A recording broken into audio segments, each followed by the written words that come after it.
नमस्कार। हर संदेश में आपका स्वागत है। मैं विनय जोशी। आज बहुत दिन बाद चर्चा करने का अवसर मिला है। भारत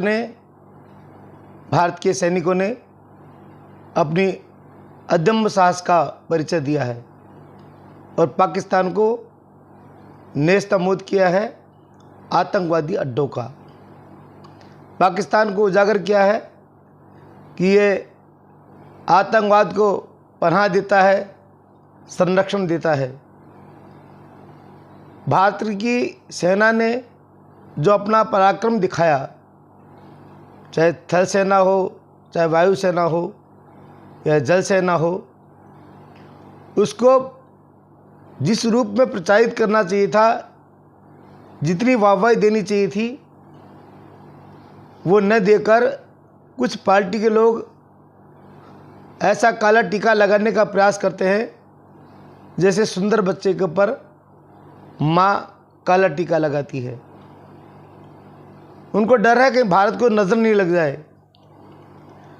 अब जो भारत ने आतंकवादियों को मारा, वो मारने के बाद में भारत ने पाकिस्तान को बताया यह विदेश नीति होती है कि अगर आप कोई अपने टारगेट को पूरा करते हैं जो मानवता के खिलाफ हो, राष्ट्र के खिलाफ हो या किसी राष्ट्र को में अराजकता करने का प्रयास करता हो, तो ऐसे अड्डों को, ठिकानों को, व्यक्तियों को खात्मा करने के बाद में जिस देश में जाकर उन ऐसे अड्डों को ख़त्म किया जाता है, तहस-नहस किया जाता है, जमींदोज़ किया जाता है, उस देश के बारे में वह देश बताता है जो ऐसी घटना करता है।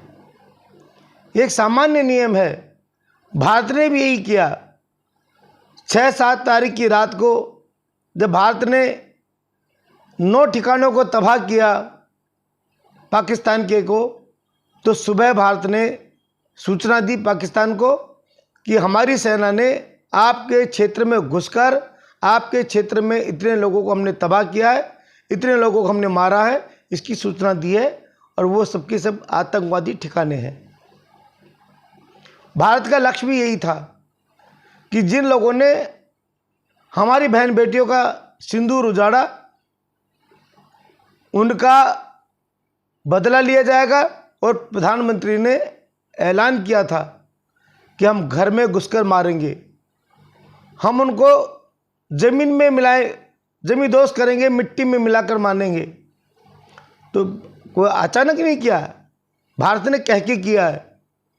बस समय नहीं बताया और ये नहीं बताया कहाँ करेंगे, पर होने के बाद में भारत ने बताया कि हमने पाकिस्तान में ये कार्रवाई कर दी है। जिस पाकिस्तान को अंदाज ही नहीं था कि सिंदूर की कीमत होती क्या है।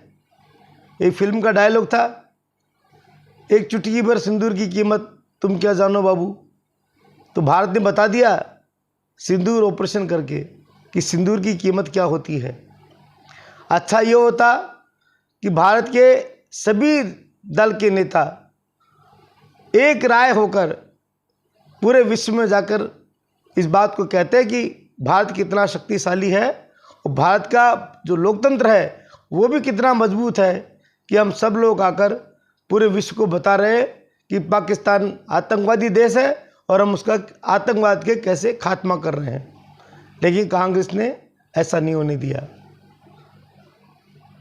शशि थरूर को जाने के ऊपर जो योग्य हैं, जिन्हें यूएनए का बहुत अनुभव है, अगर देश की सरकार शशि थरूर को देश के काम के लिए भेज रही है तो कांग्रेस में उसको अच्छा मानना चाहिए था। या इसमें विरोध ढूंढ रही है। पार्टी का काम नहीं है, भारतीय जनता पार्टी का काम नहीं है, ये कांग्रेस का काम नहीं है। जो व्यक्ति अपनी योग्यता रखता है उसको भारत सरकार काम में ले रही है, देश के लिए काम में ले रही है, देश का पक्ष रखने के लिए भेज रही है, तो इसमें तो उस व्यक्ति की योग्यता उजागर होती है। उस योग्यता को कम करने के लिए कांग्रेस ने कहा कि हमने जिन लोगों के नाम दिए थे उनमें से ही क्यों नहीं भेजे। तृणमूल कांग्रेस के जिन सांसद को भेजने का चाहा वो मना कर दिया। वे व्यक्ति अपनी योग्यता को खुद खत्म करना चाहते हैं, पार्टी तक सीमित रखना चाहते हैं। अरे असरुद्दीन ओवैसी से सीखो। उन्होंने कहा हम भारतीय जनता पार्टी से लड़ेंगे, आरएसएस से लड़ेंगे, लेकिन देश से नहीं लड़ेंगे। अगर देश का मामला आया तो हम देश के साथ हैं, देश के प्रधानमंत्री के साथ हैं। और आज वो खुद प्रतिनिधिमंडल में गए हैं। पता है ब्रिटेन में उन्होंने वकालत की है, बहुत पढ़े लिखे हैं असरुद्दीन ओवैसी, और आज उन्होंने भारतीयों का मन जीता है।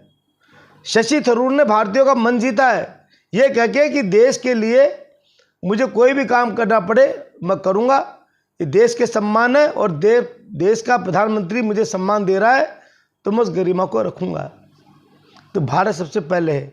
देश ही नहीं रहेगा तो कौन सी पार्टी राज करेगी? आप कहाँ शासन करोगे? ये बात सबको समझनी चाहिए। और भारत को ये भी मान लेना चाहिए कि भारत अब वो पुराना भारत नहीं रहा, भारत बहुत आगे निकल गया। आज के युवाओं के अंदर देश की तरक्की को लेकर बहुत उत्साह है, उमंग है। आज युवा ये बताना चाह रहा है, बहुत गर्व से कहते हैं हम भारतीय हैं, हम भारत के रहने वाले हैं, और हम जो कहते हैं वो करते हैं। हम मानवता पर अत्याधिक हमला नहीं करते। हमने वहाँ के पाकिस्तान के नागरिकों के ऊपर कोई अटैक नहीं किया, जबकि पूरी पाकिस्तान ने भारत के नागरिक के ऊपर अटैक करने का कोई कसर नहीं छोड़ी, धार्मिक स्थानों को नष्ट करने की कोई कसर नहीं छोड़ी। वो अलग बात है, भारत ने उसका मुंहतोड़ जवाब दिया और पाकिस्तान उसमें सफल नहीं हुआ। लेकिन जब भारत की एकता की बात आई तो भारत ने बता दिया कि हम पहले भारतीय हैं, पहले देश के लिए हैं, बाद में पार्टी के लिए हैं। एक बात ज़रूर है, इस पूरे प्रकरण में जो आतंकवादियों ने पहलगांव में हमला किया, उसके बाद में प्रधानमंत्री नरेंद्र मोदी की देश के प्रति जो निष्ठा है उसके प्रति लोगों में अब बहुत अच्छी छवि बनी है। लोग प्रधानमंत्री नरेंद्र मोदी पर गर्व कर रहे हैं कि हमें ऐसा प्रधानमंत्री मिला है। और ये नरेंद्र मोदी जी के लिए भी बधाई की बात है और देश के लिए भी बधाई की बात है कि जब वो अच्छे व्यक्ति हो, देशभक्त हो, तो पार्टी से उठकर उसके साथ लगते हैं, उसकी भूरी भूरी प्रशंसा करते हैं। धन्यवाद, नमस्कार।